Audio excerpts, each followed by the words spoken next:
একবারের কথা, এক দেশের রাজা ছিলেন অত্যন্ত সৎ, সাহসী এবং দয়ালু মানুষ। তিনি তার প্রজাদের খুব খেয়াল রাখতেন। রাজার রানীও খুব ভালো একজন নারী ছিলেন। রানী ছিলেন এক গরিব কাঠুরের মেয়ে। একদিন রাজা শিকার করতে করতে জঙ্গলের অনেক গভীরে চলে গেলেন, আর হঠাৎ করেই আবহাওয়া খারাপ হয়ে গেল। ঝড় তুফানের কারণে কারো কিছুই চোখে পড়ছিল না। সব সৈন্য এবং সঙ্গীরা আলাদা হয়ে গেল। যেমন যেমন সন্ধ্যার অন্ধকার ঘনিয়ে আসতে লাগল, রাজার ফেরার চিন্তা বাড়তে লাগল। কিন্তু রাজা পথ হারিয়ে ফেলেছিলেন। রাজা ফিরে যেতে পারছিলেন না। তবে জঙ্গলটি বন্য প্রাণীতে ভরা ছিল, তাই জঙ্গলে রাতও কাটানো সম্ভব ছিল না। তাই রাজা কোনো নিরাপদ আশ্রয় খুঁজতে শুরু করলেন। হাঁটতে হাঁটতে এক জায়গায় তিনি একটু ধোঁয়া দেখতে পেলেন। সামনে গিয়ে দেখলেন সেখানে একটি ছোট্ট কুঁড়ে ঘর আছে। নেকদিল রাজা দরজা খটখট করলেন। ভেতর থেকে জীর্ণ দশার এক বৃদ্ধ বেরিয়ে এলেন। রাজা বললেন যে, আমি একজন মুসাফির, পথ হারিয়ে ফেলেছি। বাইরের আবহাওয়া খারাপ, আমার আশ্রয়ের প্রয়োজন। বৃদ্ধ লোকটি রাজাকে ভেতরে নিয়ে গেলেন। তার একজন যুবতী ও সুন্দরী মেয়েও ছিল। তারা বাবা মেয়ে দুজনেই এখানে জঙ্গলে বাস করত এবং বৃদ্ধ কাঠ কেটে শহরে বিক্রি করে দিনযাপন করত। রাজার জন্য মেয়েটি খুব ভালো খাবার তৈরি করে দিল। খাবারটি সাধারণ হলেও খুব সুস্বাদু ছিল। তারপর তার জন্য একটি আরামদায়ক বিছানা তৈরি করে দিল। বৃদ্ধ এবং তার মেয়ে রাজার খুব ভালো যত্ন নিল। সকালে রাজা তার প্রাসাদে ফিরে গেলেন। তবে তার সেই বৃদ্ধ কাঠুরের সুন্দরী ও নেক মেয়ের কথা খুব মনে পড়তে লাগল, যে তাকে অচেনা মেহমান ভেবেও এত ভালো যত্ন নিয়েছিল। রাজার বিয়ে তার নিজের এক আত্মীয়ার মেয়ের সাথে হওয়ার কথা ছিল, কিন্তু সেই মেয়েটি ছিল খুব অহংকারী ও চালাক। রাজা সেই বিয়েতে অস্বীকৃতি জানালেন এবং সিদ্ধান্ত নিলেন যে তিনি জঙ্গলের ওই কাঠুরের মেয়েকেই বিয়ে করবেন। আর এভাবেই কাঠুরের মেয়ের সাথে রাজার বিয়ে হয়ে গেল। রাজার চাচি জারিন এতে খুব ক্ষুব্ধ হলেন এবং তিনি প্রতিশোধ নেওয়ার সুযোগ খুঁজতে লাগলেন। রাজার ঘরে প্রথম মেয়ে হওয়ার পরের বছর আবার একটি মেয়ে হল। রাজার চাচি জারিন কড়া ভাষায় বললেন যে সিংহাসন ছেলেরাই সামলায়, তাই রাজার দ্বিতীয় বিয়ে করা উচিত। কিন্তু রাজা মানলেন না। যখন চাচি জারিনের বিয়ের সব রাস্তা বন্ধ হয়ে গেল, তখন তিনি ধীরে ধীরে উজিরকে নিজের দলে টেনে নিলেন এবং উজিরকে বিয়ের প্রলোভন দেখিয়ে রানীর ঘরে সাপ ছেড়ে দিলেন। সাপের কামড়ে রানী মারা গেলেন। মেয়েগুলো ছোট ছিল, কিন্তু রাজা তবুও বিয়ে করলেন না। যখন চাচি জারিন দেখলেন তার পরিকল্পনা সফল হচ্ছে না, তখন একদিন চুপি চুপি উজিরের সাথে মিলে রাজাকেও বিষ খাইয়ে দিলেন এবং এভাবেই ক্ষমতা নিজে দখল করে নিলেন। রাজার এক পুরনো পরিচারিকা এসব দেখছিল। সে বুঝতে পারল যে খুব শিগগিরই এরা রাজকন্যাদেরও মেরে ফেলবে। তাই পরিচারিকা রাতের আধারে দুই বাচ্চাকে নিয়ে অনেক দূরে কোথাও চলে গেল। এভাবেই এক নেকদিল রাজপরিবারের প্রজারা একজন জালেম এবং অহংকারী শাসক পেয়ে গেল। বৃদ্ধা পরিচারিকা মেয়েদের নিয়ে জঙ্গলে চলে গেল এবং তাদের লালন পালন করতে লাগল। সময় বয়ে যেতে লাগল। এখন দুই মেয়েই বড় হয়ে গেছে। এরই মধ্যে একদিন বৃদ্ধা পরিচারিকা খুব মারাত্মক অসুস্থ হয়ে পড়ল এবং মৃত্যুর কাছাকাছি পৌঁছে গেল। তখন সে দুজনকে কাছে ডেকে জানাল যে তারা আসলে রাজকন্যা এবং তাদের মা বাবার সাথে কি হয়েছিল। পরিচারিকার মৃত্যুর পর দুই মেয়ে একা হয়ে গেল। তারা মা বাবাকে মনে করে খুব কাঁদত, কিন্তু কিছুই করার ছিল না। এভাবেই দিন কাটতে লাগল।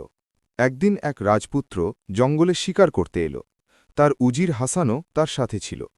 রাজপুত্র তিতির পাখি শিকার করল এবং উজিরকে দিল, যাতে এগুলো ভালোভাবে পরিষ্কার করে পুড়িয়ে নিয়ে আসে।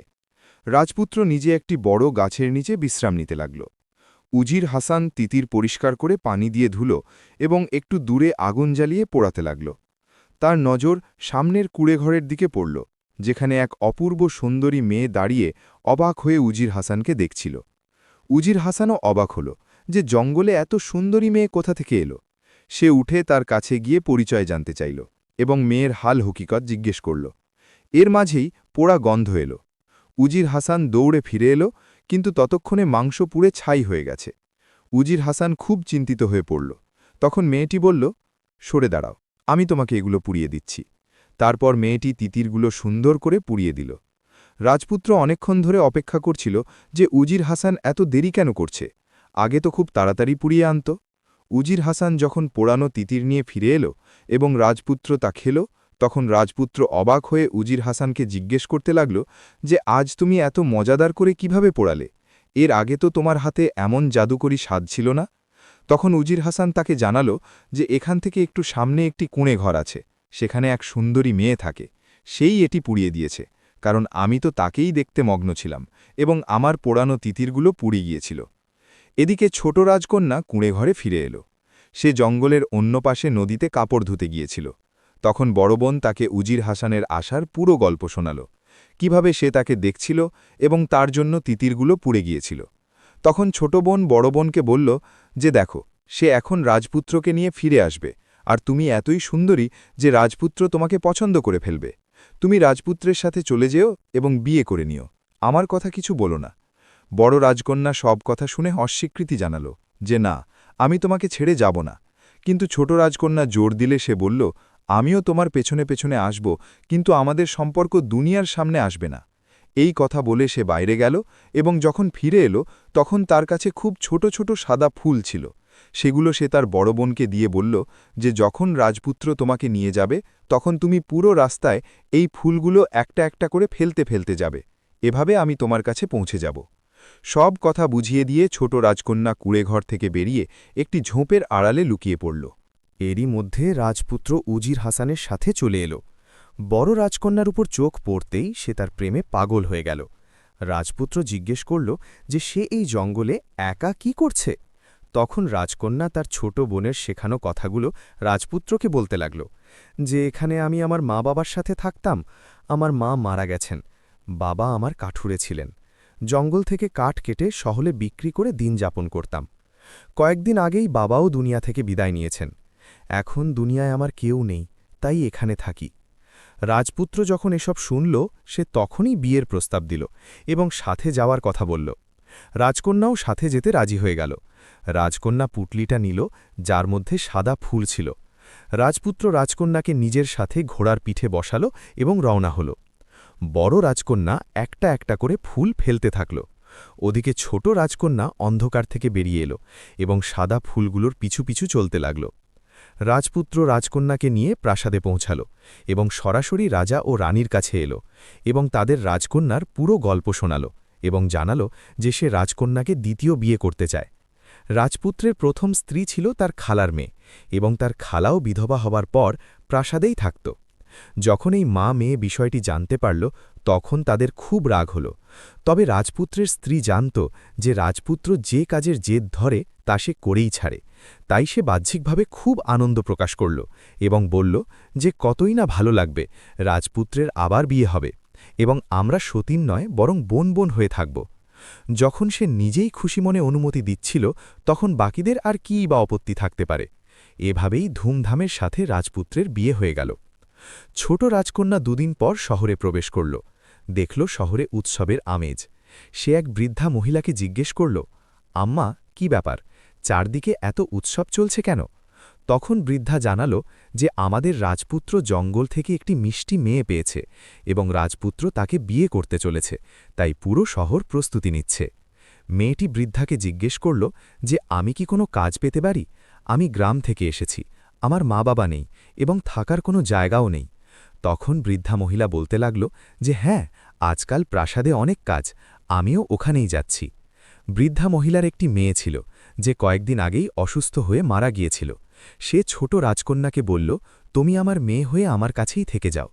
এই বৃদ্ধা মহিলা যৌবনে প্রাসাদে পরিচারিকার কাজ করত, এখন বার্ধক্যের কারণে কাজ ছেড়ে দিয়েছিল। রাজকন্যা বলল, ঠিক আছে, তবে আম্মা, আমি কাজ করতে চাই, তুমি কি আমাকে প্রাসাদে কাজ জুটিয়ে দিতে পারবে? বৃদ্ধা মহিলা রাজকন্যাকে নিয়ে প্রাসাদের দিকে রওনা হল, যেখানে চারদিকে বিয়ের বাদ্য বাজছিল। বৃদ্ধা আম্মা তাকে নিয়ে যখন প্রাসাদে পৌঁছাল তখন সামনে থেকে রাজপুত্রের প্রথম স্ত্রী আসছিল।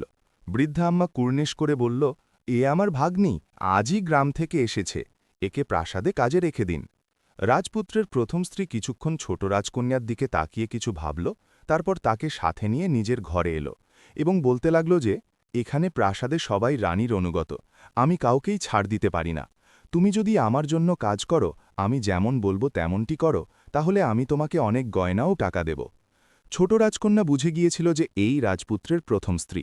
দ্বিতীয়ত, তার কথা শুনে এর মধ্যেও ষড়যন্ত্রের গন্ধ পাচ্ছিল সে, তাই তাড়াতাড়ি বলে উঠিল, হ্যাঁ জি রানী সাহেবা, আমি আপনার সব কথা মানব। তার কথা শুনে সে মুচকি হেসে বলল, এখনও রানী হয়নি, রাজপুত্র এখনও রাজা হয়নি। এর জবাবে বুদ্ধিমতী রাজকন্যা বলল, আপনার সৌভাগ্য বৃদ্ধি পাক, আল্লাহর রহমতে খুব শিগগিরই আপনি রানী হয়ে যাবেন। যার জবাবে প্রথম স্ত্রী বলতে লাগল যে তুমি খুব কাজের জিনিস, বাস তুমি আজ থেকে এই প্রাসাদে আমার কথা মতো চলবে। এতে বুদ্ধিমতী রাজকন্যা বলতে লাগল, জি একদম, আপনি আমাকে দারুণ কাজের পাবেন।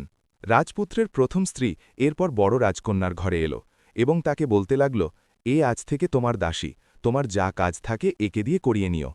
এর জবাবে যখন রাজকন্যা ছোট রাজকন্যাকে দেখল তখন খুব খুশি হল এবং তাড়াতাড়ি প্রথম স্ত্রীর হাত ধরে বলল, আপনি কত ভালো। রাজপুত্রের প্রথম স্ত্রী বলতে লাগল যে প্রাসাদে অনেক কাজ, আমি গিয়ে ওদিকটা দেখি। সে চলে যেতেই দুই বোন একে অপরকে জড়িয়ে ধরল। ছোট বোন বড় বোনকে জানাল না যে এখানে প্রাসাদে তাকে দিয়ে কি কাজ করানো হবে।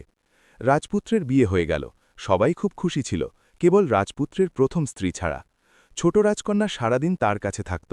তারা দুজন মিলে ভাবতে থাকত কিভাবে দ্বিতীয় স্ত্রীর হাত থেকে মুক্তি পাওয়া যায়। কিছুদিন পর বড় রাজকন্যা গর্ভবতী হল।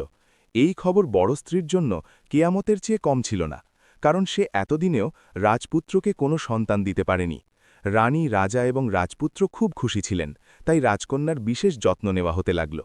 এদিকে প্রথম স্ত্রী ছোট রাজকন্যার সাথে মিলে ভাবতে লাগল যে কি করা যায়। ছোট রাজকন্যা খুব চিন্তিত থাকতে শুরু করল। সে বড় বোনকে বলল যে এখান থেকে অনেক দূরে চলো। এখন ছোট রাজকন্যা তাকে এটাও বলতে পারছিল না যে রাজপুত্রের বড় স্ত্রী তাকে কতটা হিংসে করে। সে যদি বলেও দিত তবুও কেউ বিশ্বাস করত না, কারণ বড় স্ত্রী সবার সামনে খুব ভালো যত্ন নিত। ছোট বোনের কথা শুনে বড় বোন বলল, সবাই আমাকে খুব ভালোবাসে। আমি তোমাকে সেই সময়েই বলেছিলাম যে সাথে চলো, কিন্তু তুমি মানোনি এবং বলেছিলে যে তোমার আর আমার সম্পর্ক সবার কাছ থেকে লুকিয়ে রাখতে। তুমি যদি এখন বলো তবে আমি রাজপুত্রকে বলে দেব যে তুমি আমার বোন। কিন্তু বুদ্ধিমতী রাজকন্যা জানত যে এখন বলার মানে হল রাজকন্যারা মিথ্যেবাদী এবং তারা জেনে শুনেই নিজেদের সম্পর্ক লুকিয়েছিল। হয়তো এই দুই বোন কোনো ষড়যন্ত্রের জন্যই প্রাসাদে এসেছে। এই ভেবে ছোট বোন কঠোরভাবে বড় বোনকে নিষেধ করে দিল যেন সে কাউকে এসব না বলে। কয়েকদিন পর যখন সময় ঘনিয়ে এলো, তখন রাজপুত্রের প্রথম স্ত্রী ধাত্রী এবং ছোট রাজকন্যাকে অনেক টাকা দিল যে বাচ্চা জন্ম নেওয়ার সাথে সাথেই তোমরা বাচ্চাকে তুলে নিয়ে মেরে ফেলবে এবং তার জায়গায় বিড়ালের বাচ্চা রেখে দেবে। ছোট রাজকন্যা বলল যে এই কাজ আমি খুব সহজেই করব। যাই হোক, বাচ্চা জন্ম নেওয়ার সাথে সাথেই বড় রাজকন্যার অজ্ঞান অবস্থায় ধাত্রী বাচ্চাটি ছোট রাজকন্যাকে দিল, যাও একে মেরে ফেলো, এবং তার জায়গায় বিড়ালের বাচ্চা রেখে দিল। ছোট রাজকন্যা তাড়াতাড়ি বাচ্চাটিকে কাপড়ে পেঁচিয়ে পেছনের দরজা দিয়ে বাড়ি এলো এবং বৃদ্ধা আম্মাকে বলল, আম্মা, এই বাচ্চাটি আমার বোনের বাচ্চা, এর কথা কাউকে বলো না, একে ছাগলের দুধ খাওয়াও, আমি সন্ধ্যায় এসে একে সামলাচ্ছি। বৃদ্ধা আম্মা কোনো প্রশ্ন করল না, কারণ ছোট রাজকন্যা খুব দাঁড়ায় ছিল এবং বাচ্চাটি রেখে দিল। রাজকন্যা যখন প্রাসাদে ফিরে এলো তখন সেখানকার অবস্থা অদ্ভুত ছিল। ধাত্রী সবাইকে জানালো যে রাজকন্যা মানুষের বদলে বিড়ালের বাচ্চা জন্ম দিয়েছে। সবাই খুব চিন্তিত ও অবাক ছিল। রাজকন্যা কাঁদছিল আর বলে যাচ্ছিল যে এসব মিথ্যে, কিন্তু কেউই তার সাথে কথা বলছিল না। ছোট রাজকন্যা আরও একবার বোনকে বলল যে সে যেন আমার সাথে চলে আসে, প্রাসাদের লোকদের ছেড়ে নিজেদের মতো দুনিয়া সাজাই। কিন্তু সে মানল না, বলতে লাগল যে সে রাজপুত্রকে ভীষণ ভালোবাসে, তাই সে রাজপুত্রকে ছেড়ে কোথাও যাবে না। ছোট রাজকন্যা কাঁদতে কাঁদতে বাড়ি এলো এবং বৃদ্ধা আম্মাকে পুরো ঘটনা শোনাল। এতে আম্মা বলল যে ওকে ওর অবস্থার উপর ছেড়ে দাও, তুমি আর আমি মিলে এই বাচ্চাটিকে ভালোভাবে লালন পালন করব। যখন সময় আসবে তখন এমনিতেই সব ঠিক হয়ে যাবে। সময় বয়ে যেতে লাগল। এরই মধ্যে রাজার শরীর খারাপ হল এবং তিনি আর সুস্থ হতে পারলেন না, তার মৃত্যু হল। এখন রাজপুত্রকে রাজা বানানো হল। প্রথম স্ত্রী ছোট রাজকন্যাকে অনেক পুরস্কার দিল এবং বলল যে এবার বাচ্চা জন্মের সময় কুকুরের বাচ্চা রেখে দেবে। এতে বুদ্ধিমতী রাজকন্যা বলতে লাগল যে এমন করবেন না, আপনারও তো কোনো সন্তান নেই, বোনেরও সন্তানের প্রয়োজন আছে। রানী প্রথম স্ত্রী রেগে গিয়ে বলল যে যদি কাজ করতে না চাস তবে চলে যা, আমি এই কাজ অন্য কাউকে দিয়ে করিয়ে নেব। এতে ছোট রাজকন্যা সাথে সাথেই বলে উঠল, আরে না রানী সাহেবা, আমি তো মজাক করছিলাম। ছোট রাজকন্যা আরও একবার ছোট রানীকে, যে কিনা তার বোন ছিল, বোঝালো যে এখান থেকে চলে চলো। কিন্তু ছোট রানী বলল যে এখন তো আমি রানী হয়ে গেছি, আর আমার মনে হয় তুমি আমাকে হিংসে করতে শুরু করেছ। ছোট রাজকন্যা তার কথা শুনে দুঃখে স্তব্ধ হয়ে গেল। সন্তান প্রসবের সময় হল তো আরও একবার ছোট রাজকন্যা বাচ্চা জন্ম নিতেই তাকে তুলে নিল এবং ধাত্রী তার জায়গায় কুকুরের বাচ্চা রেখে দিল। ছোট রাজকন্যা আগের মতোই পেছনের দরজা দিয়ে বাচ্চা নিয়ে বাড়ি এলো এবং আম্মাকে দিয়ে দিল এবং নিজে উল্টো পায়ে আবার ছুটে ফিরে গেল। প্রাসাদে একটা হট্টগোল পড়ে গিয়েছিল। বড় রানী বলল যে আমার তো একে মানুষই মনে হতো না। প্রথমবার সে বিড়ালের জন্ম দিয়েছে, আর দ্বিতীয়বার কুকুরের। এবার একে বন্দি করে দেওয়া হোক, নইলে আগামী বছর না জানি কিসের জন্ম দেবে। রাজাও খুব হতাশ হয়ে পড়েছিলেন, তাই তিনি উজির হাসানকে, যে কিনা তার বাবার জায়গায় উজির হয়েছিল, নির্দেশ দিলেন যে সে যেন একটা বড় খাঁচা বানায় এবং ছোট রানীকে এর মধ্যে বন্দি করে শহরের চত্বরে রেখে দেয়। সব লোকজন আসা যাওয়ার পথে এর গায়ে থুথু ফেলবে। এই শাস্তি তাকে 3 দিন দেওয়া হবে। এরপর সারা জীবনের জন্য কারাগারে বন্দি করে রাখা হবে। উজির রাজাকে বোঝানোর অনেক চেষ্টা করল যে অজান্তেই আমার মনে হয় ছোট রানী নির্দোষ, কিন্তু রাজা মানলেন না। অবশেষে একটি বড় খাঁচায় রাজকন্যাকে শহরের চত্বরে রেখে দেওয়া হলো, যেখানে আসা যাওয়া করা প্রতিটি মানুষ তার দিকে থুতু দিত। 3 দিন পর ছোট রানীকে কারাগারে বন্দি করে দেওয়া হলো। বড় রানী যা চেয়েছিল তা সে পেয়ে গিয়েছিল। রাজার সাথে সে খুব সুখেই ছিল। কখনো কখনো রাজার ছোট রানীর কথা মনে পড়ত, তবে সাথে সাথে বিড়াল ও কুকুলের বাচ্চার কথা মনে পড়লে সে ছোট রানীর প্রতি ঘৃণা অনুভব করত। এদিকে ছোট রাজকন্যা রানীকে বলল যে এখন তার বিয়ে, তাই সে প্রাসাদের কাজ ছেড়ে চলে যাচ্ছে। রানীর কাজের মানুষের কোনো অভাব ছিল না। ছোট রাজকন্যা বৃদ্ধা আম্মা ও 2 বাচ্চাকে নিয়ে জঙ্গলে আবার নিজের কুঁয়ে ঘরে ফিরে এলো এবং 2 বাচ্চার লালন পালন করতে লাগল। 5 বছর পর একদিন রাজা তার উজিরকে সাথে নিয়ে জঙ্গলে শিকার করতে এলেন। রাজা ও উজির তাদের ঘোড়াদের নদীর তীরে পানি খাওয়াতে গেলেন। ঘোড়াগুলো পানি খাচ্ছিল। এমন সময় তারা কি দেখলেন, সেখানে 2 অত্যন্ত সুন্দর বাচ্চা কাঠের ঘোড়া নিয়ে এসছে এবং এসেই নদীর তীরে তাদের পানি খাওয়াতে লাগল। আর সাথে সাথে তারা গান গাইছিল, কাঠের ঘোড়া লোহার লাগাম, পানি খারে আমার গোলাম। রাজা খুবই অবাক হলেন।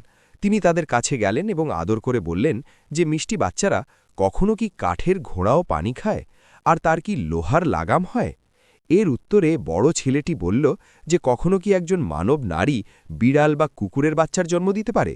বাচ্চার এই কথায় রাজা ও উজির দুজনেই চমকে গেলেন। রাজা বললেন, এই শিক্ষা তোমাদের কে দিয়েছে? এতে বাচ্চারা বলল, আমাদের খালা। রাজা বাচ্চাদের বললেন যে তোমাদের খালা কোথায়, আমাকে এক্ষুনি তার কাছে নিয়ে চলো। বাচ্চারা রাজা এবং উজিরকে সেই কুঁড়ে ঘরে নিয়ে এলো, যেখানে কয়েক বছর আগে রাজা এসেছিলেন এবং রাজকন্যাকে নিজের সাথে নিয়ে গিয়েছিলেন।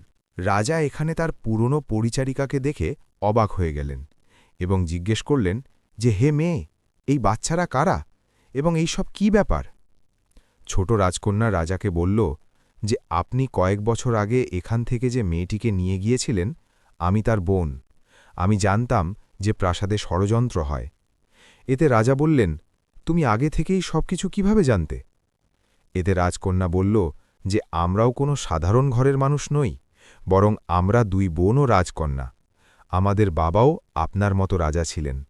তিনি একবার জঙ্গলে শিকার করতে এসেছিলেন এবং পথ হারিয়ে আমার নানা, যিনি একজন কাঠুরে ছিলেন, তার কাছে আশ্রয় নিতে এসেছিলেন। সেখানেই আমাদের মাকে তার পছন্দ হয়ে যায় এবং পরে তারা বিয়ে করেন।